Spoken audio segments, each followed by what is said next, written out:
She said in compromise, "My father wants a son, and you have many sons, but you do not have a girl yet. Since my father will not accept any bride price from you, if I have a son, he will belong to my father. But if a girl, she will be yours." Once upon a time, in the village of Ogboli in Ibuza, there lived a girl of extraordinary beauty. Her name was Ona, but it was not the name originally given to her by her father. Ona was the name Agbadi gave her jokingly, because her father told people that his little girl was his ornament, saying, "Why don't you wear her around your neck like an honor, a priceless jewel?" She was a testament of her rare beauty. Ona blossomed with early maturity, captivating the hearts of every man who crossed her path, including Nwokocha Agbadi. However, Chief Obiumunna, Ona's father, maintained that she must never marry because she was an only child. Fearing the absence of a male heir, he devised a plan to turn Ona into a son by refusing to give her hand in marriage to any man.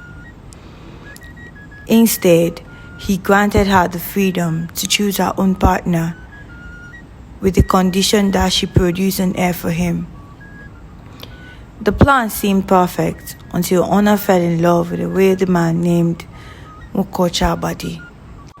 Agbadi, a prosperous man with many wives and children to care for, was considered an ideal husband for Ona. He sought her hand in marriage, but Ona's father stubbornly refused, and nothing could sway his decision. In no time, the inevitable happened. Ona became pregnant with Agbadi's child.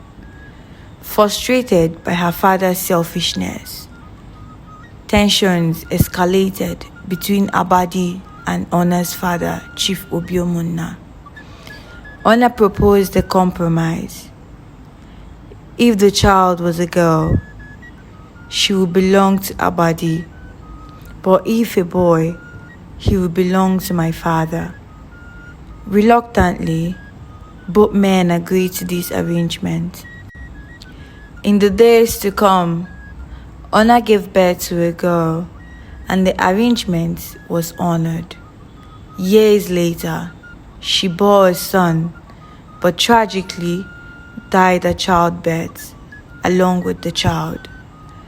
Eventually, Ona's father also passed away, and his worst fears were realized, as he had no male heir to carry on his name, leaving off the legacy to his beautiful daughter, Nwokocha, who now lived with her father, Nwokocha Agbadi. In the end, Ona was never married to Nwokocha Agbadi. She remained a daughter who became a son, even to her death. This story is inspired by the book, The Joys of Motherhood by Buchi Emecheta. It details the life of an African girl born into an Igbo family in Ibuza. Her existence is shaped by her father's decisions, yet she finds her own voice at the midst of the constraints imposed upon her.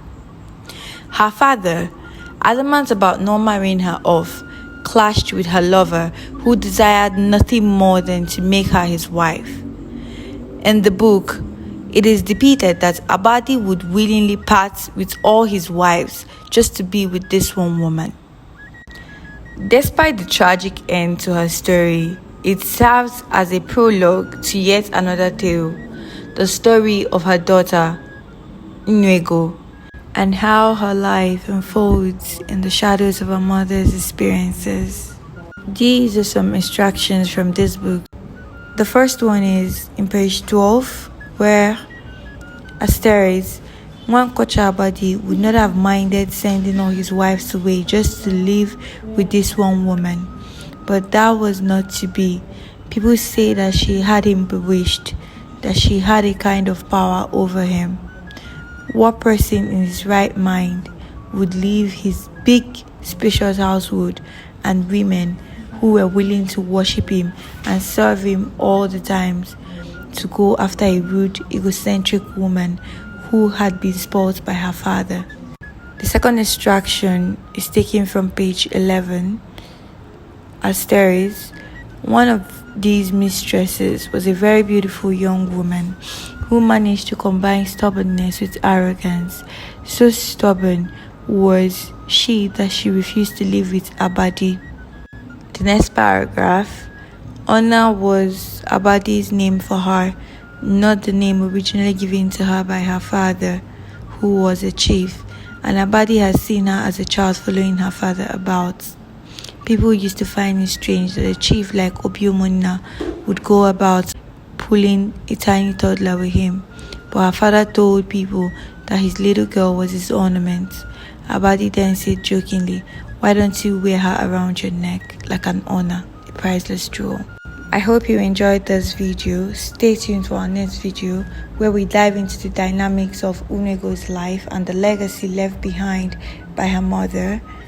Don't forget to subscribe. Let us know if you have read this book, The Joys of Motherhood by Buchi Emecheta, and leave your thoughts on the story. And thanks for watching.